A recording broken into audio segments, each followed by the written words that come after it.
Assalamualaikum, kami daripada kumpulan 6 akan bercerita mengenai permainan tradisional yang ada di Malaysia.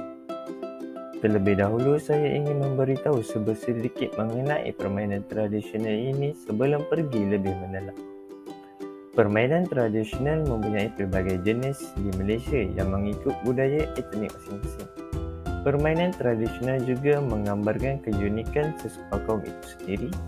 Permainan ini juga dimainkan oleh golongan kanak-kanak maupun orang dewasa untuk mengisi masa lapang mereka. Seterusnya, saya akan menerangkan tentang sejarah dan jenis-jenis permainan tradisional yang terdapat di Malaysia. Malaysia kaya dengan warisan kebudayaan yang sangat unik dan menarik. Ianya merangkumi makanan, adat, permainan, tradisi yang terhasil dari asimilasi berbagai kaum masyarakat di Malaysia. Kebanyakan permainan dimainkan secara berkumpulan untuk mewujudkan interaksi sosial serta merapatkan hubungan. Permainan tradisi secara amnya terdiri dari permainan anjung, permainan laman dan permainan lasak. Pertama, permainan anjung dimainkan di anjung rumah atau di dalam rumah, sebagai contoh batu seremban dan congkak. Kedua, permainan laman memerlukan kawasan yang luas, pergerakan yang lincah dan aktif, contohnya seperti gasing dan lompat tenteng. Ketiga, permainan lasak memerlukan kawasan lapang yang luas, pergerakan yang lincah, aktif dan lasak, contohnya seperti tarik upih dan baling selipar. Permainan wow adalah merupakan salah satu daripada permainan tradisional orang Melayu sejak beratus tahun lalu lagi. Permainan ini mengandungi unsur-unsur budaya Melayu asli. Permainan wow juga dikenali satu aktiviti menerbangkan wow ke udara. Perkataan wow dikatakan berasal dari perkataan kerajaan Melayu Patani. Selain itu, kemunculan nama wow juga dikaitkan dengan bunyi yang terhasil daripada busur yang diikat pada wow. Apabila dinaikkan ke udara, daun ibus yang dipasang pada busur akan menghasilkan bunyi wow secara berirama. Bahan-bahan utama untuk membuat wow ialah buluh benang, kertas, gam dan pisau raut. Buluh akan diraut dengan teliti dan halus bagi mendapatkan bentuk wow yang cantik. Bahagian sayap akan ditimbang dengan menggunakan jari atau mata pisau supaya menjadi sama timbang di antara kedua belah kiri dan kanan sayap. Bahagian inilah yang akan menentukan supaya ia tidak berat sebelah. Semasa meraut, dari masa ke semasa, bilah-bilah buluh ini akan diliupkan atau dilenturkan supaya sama lengkungannya di antara kedua belah kiri dan kanan. Seterusnya, tulang belakang dan bahagian ekor pula akan diraut. Untuk bahagian ekor buluh akan diraut lebih lembut berbanding dengan bahagian badan wow. Hal ini akan mempengaruhi wow untuk menyesuaikan dengan keadaan angin ketika diterbangkan. Di Malaysia terdapat pelbagai jenis wow tradisi. 3 jenis wow yang diangkat sebagai wow tradisional kebangsaan adalah wow bulan, wow kucing dan wow jala budi.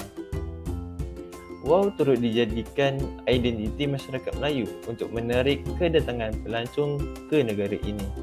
Hal ini boleh menambahkan bilangan kedatangan pelancong untuk menyelami budaya masyarakat Melayu. Di samping itu, wow juga dijadikan sebagai kraft tangan untuk pelancong yang datang berkunjung ke negara ini. Dijadikan sebagai cenderia hati untuk keluarga dan saudara mara. Oleh itu, sebagai masyarakat Melayu yang mempunyai keunikan budaya permainan warisan seperti wow harus dipertahankan agar tidak ditelan oleh arus kemajuan yang sentiasa berubah. Permainan gasing ini bermula dengan penciptaan alat memburu binatang yang berbentuk leper dan bulat. Apabila dilemparkan, alat ini berpusing ligat dan melayang sebelum mengenai binatang buruan. Mereka kemudian menggunakan tali untuk mendapatkan pukulan yang lebih kuat. Dari sinilah mereka menggunakannya sebagai satu cara untuk menguji kecekapan seseorang itu mencapaikannya dan mengenai sasaran. Alat tersebut kemudian direka bentuk sedemikian rupa hinggalah seperti bentuk gasing yang terdapat pada hari ini. Kaum yang terlibat dalam permainan tradisional ini ialah masyarakat di pantai timur Semenanjung iaitu di Kelantan dan Terengganu. Cara untuk membuat gasing haruslah memilih kayu yang paling sesuai daripada spesies merbau seperti merbau tanduk, merbau darah, merbau johol dan merbau keradak kerana ia mudah dilarik tapi tidak mudah serpih iaitu pecah. Kayu tersebut dilarik menggunakan alat pelarik mengikut saiz dan bentuk gasing yang telah ditetapkan. Sebelum kerja melarik dimulakan, besi paksi dibenamkan ke dalam kayu tersebut agar keseimbangan dari segi bulatnya dapat dilakukan ketika melarik. Setelah gasing disiapkan, maka kerja-kerja terakhir dilakukan seperti melilitkan timah pada kepak gasing agar menambah berat lagi gasing itu sehingga mencecah 5 kg dan juga tidak mudah pecah. Untuk menambah keindahan rupa paras gasing tersebut, maka tanduk kerbau dipasangkan di bahagian kepala gasing tersebut serta dikilatkan dengan varnis. Ini terdapat pada gasing leper atau gasing uri sahaja. Jenis-jenis gasing yang terdapat di Malaysia antaranya ialah gasing toyol, gasing bergelen, gasing berebang dan sebagainya. Cara untuk memainkan gasing ada 5 langkah utama dalam permainan gasing ini. Pertama, melilit tali. Kedua, melilit gasing. Ketiga, memusing gasing. Keempat, memangkah. Kelima, mengangkat gasing. Pertama, melilit tali mempunyai 2 kaedah iaitu melilit di lengan atau melilit di jari kelingking.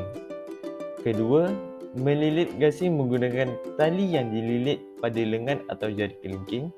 Ketiga, memusingkan gasing.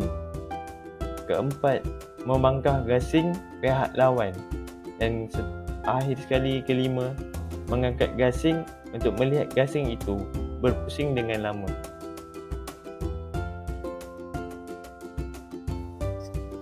Seterusnya, saya akan menceritakan sedikit tentang asal-usul permainan tradisional di Malaysia iaitu lompat tenteng.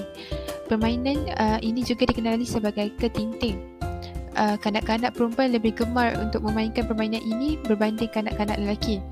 Ini mungkin disebabkan permainan yang tidak begitu lasak serta tidak memerlukan tenaga yang banyak dan ianya memerlukan pemerhatian di gelanggang yang agak kecil sahaja.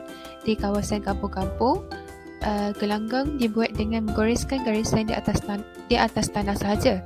Tetapi lain keadaannya pula dengan kanak-kanak yang berada di kawasan taman perumahan atau di kawasan pekan yang tiada halaman bertanah. Mereka akan menggunakan kapur tulis, tepung atau apa sahaja yang dapat dilukiskan di atas jelantah. Tenteng dimainkan oleh sekumpulan kanak-kanak terdiri daripada 2 hingga 4 orang setiap gelanggang. Tiada peraturan tetap dengan jumlah pemain bagi setiap gelanggang. Sekiranya melebihi daripada 4 pemain dalam satu gelanggang, ia akan mendatangkan kesukaran bagi setiap pemain untuk bertenteng. Gelanggang dan gundu tenteng hanya dilukiskan petak-petak di atas tanah saja. Terdapat 9 petak-petak kosong bagi satu gelanggang. Permainan dijalankan mengikut urutan seperti raja di bawah. Selain daripada gelanggang, gundu adalah juga sebagai perkakasan penting yang dimainkan bersama.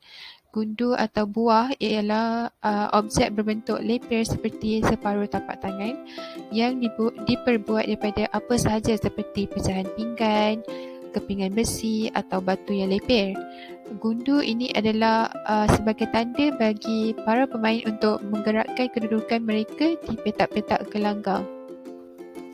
Bagi kaedah permainan, yang pertama membina rumah. Pemain perlulah berdiri membelakangkan kesemua petak di garisan permulaan dan mencapai ke dalam mana-mana petak dan disitulah kedudukan rumahnya. Sekiranya gundu dibaling terkena di atas garisan, maka pemain tersebut dikira kalah. Setiap pemain haruslah memijak kedua-dua belah kaki di petak rumah dan tidak dibenarkan memijak petak rumah lawan. Sekiranya pemain memijak atau lupa, maka ianya dikira kalah. Bagi pemenang dikira berdasarkan jumlah rumah terbanyak yang terdapat dikumpulkan oleh pemain. Bagi pemati, dikira mati sekiranya buah dilontar atau kaki terkena pada garisan petak. Pemain juga dianggap mati apabila memijak dua belah kaki serentak ke dalam sayap. Bagi cara bermain, sebelum permainan dimulakan, pemain harus mengundi siapa yang akan pergi dahulu dan seterusnya. Kaedahnya ialah menggunakan lain-lain di tamplum. Untuk memulakan permainan, pemain pertama harus mencampakkan gundu ke dalam petak pertama dengan cara membelakangkan petak. Ini akan berlaku dengan sama untuk pemain yang lain. Jika gundu tidak dapat masuk ke dalam petak, giliran pemain itu dianggap mati dan pemain seterusnya akan mengambil alih. Pemain dikehendaki melompat ke dalam petak-petak dengan menggunakan satu kaki sahaja. Tetapi jika ada petak yang bersebelahan dengan petak yang lain, pemain harus melompat ke dalam petak tersebut dengan menggunakan kedua kaki mereka.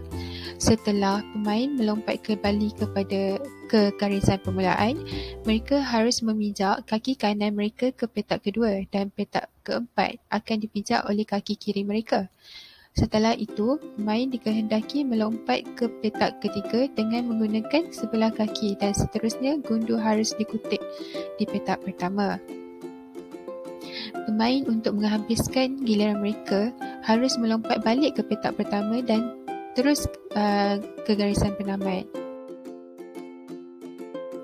Seterusnya, saya akan menceritakan tentang asal-usul batu seremban. Batu seremban juga dikenali sebagai batu selambut atau batu seremban. Permainan ini gemar dimainkan oleh kanak-kanak perempuan. Ia biasanya dimainkan secara berkumpulan atau dua orang atau lebih. Objek-objek seperti guli kaca, biji getah, ketulan batu kerikil sedara yang besar atau ketulan-ketulan objek lain yang berbentuk bulat digunakan dalam permainan ini. Objek-objek ini dikenali sebagai buah. Batu seremban selalunya dimainkan pada waktu lapar di serambi rumah, di dalam rumah atau di mana-mana sahaja mereka mahu dengan memerlukan permukaan lantai yang rata. Pemain juga harus duduk di atas lantai supaya ia lebih senang dimainkan. Dalam permainan batu seremban terdapat beberapa peringkat atau cara sambutan buah yang berlainan. Pemain ini akan memula dengan peringkat pertama yang mudah, di mana sebiji buah yang dinamakan buah satu digunakan sehingga ke peringkat yang lebih sukar atau peringkat yang teratas dinamakan buah 7. Bagi cara bermain batu seremban, setiap pemain bermain 3 pusingan. Pada masa mengambil buah-buah itu, pemain tidak boleh menyentuh mana-mana buah yang berhampiran. Pemain hendaklah menyambut buah yang dilambung sebelum buah yang dilambung jatuh ke lantai. Tiap-tiap satu peringkat, semua buah dikumpulkan dan disertakan untuk peringkat yang lain. Pemain lain akan mengambil gilirannya bermain apabila sesuatu kesilapan atau kesalahan yang telah dilakukan. Sekiranya pemain dapat menghabiskan permainan sehingga buah timbang, pemain tidak boleh meneruskan satu tahap permainan lagi. Seterusnya, saya akan menerangkan tentang permainan tradisional kalah panjang. Asal-usul permainan ini sukar untuk diketahui siapakah yang mencipta permainan ini. Ini disebabkan oleh permainan galah panjang telah bermula seawal tahun 1990-an dan terus berkembang di serata Melayu. Permainan ini bukan sahaja dimainkan di tanah Melayu, malah negara-negara lain seperti Brunei, Singapura dan Thailand.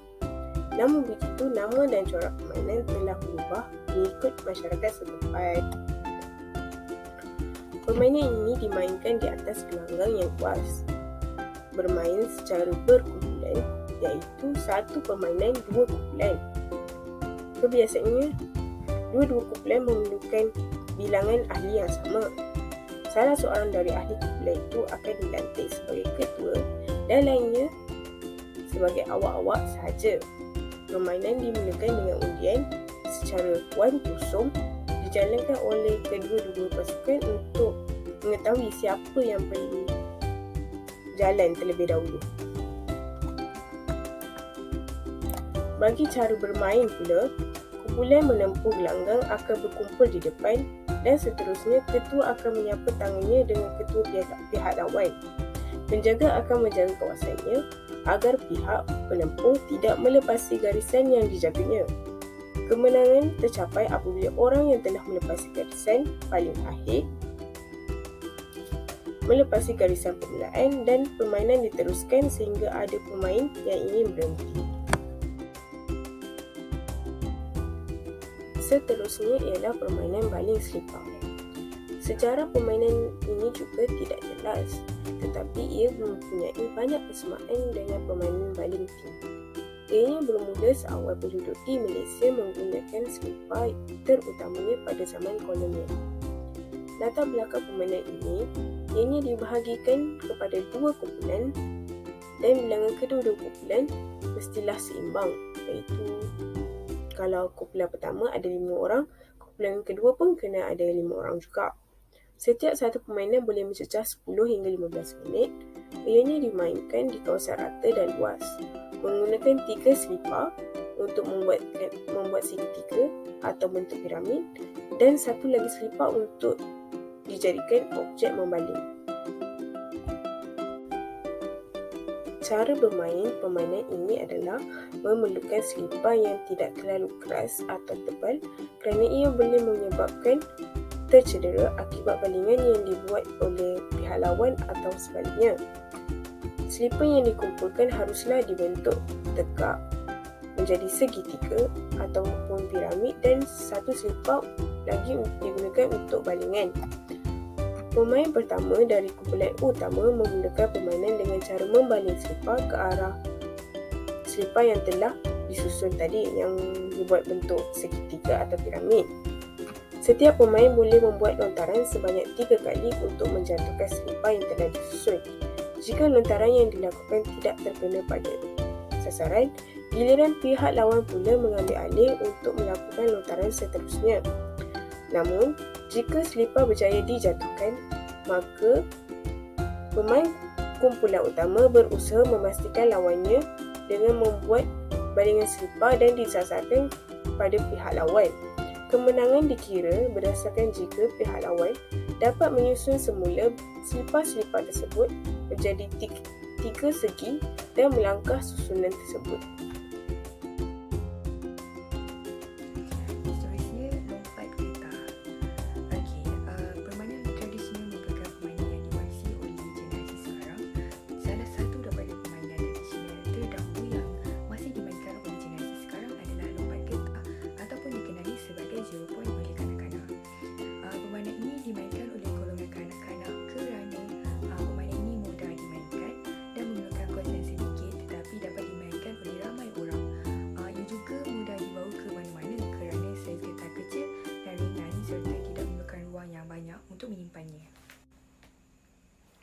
Bermain lompat getah dimainkan di pelbagai tempat dan mempunyai peraturan yang berlainan.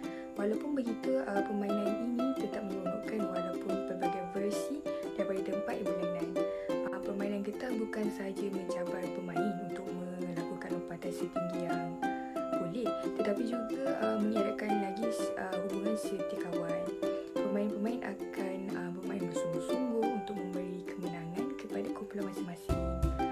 Permainan getah juga tidak memerlukan kos yang tinggi untuk mendapatkan main, iaitu gelung getah yang mudah didapati dengan harga yang berpatutan. Walaupun permainan ini dimonopoli oleh kanak-kanak perempuan, ini tidak menghalang kanak-kanak lelaki mencuba dan bermain bersama kanak-kanak perempuan. Permainan getah memerlukan sekurang-kurangnya 3 orang pemain, iaitu 2 orang akan memegang getah kedua-dua hujung getah dan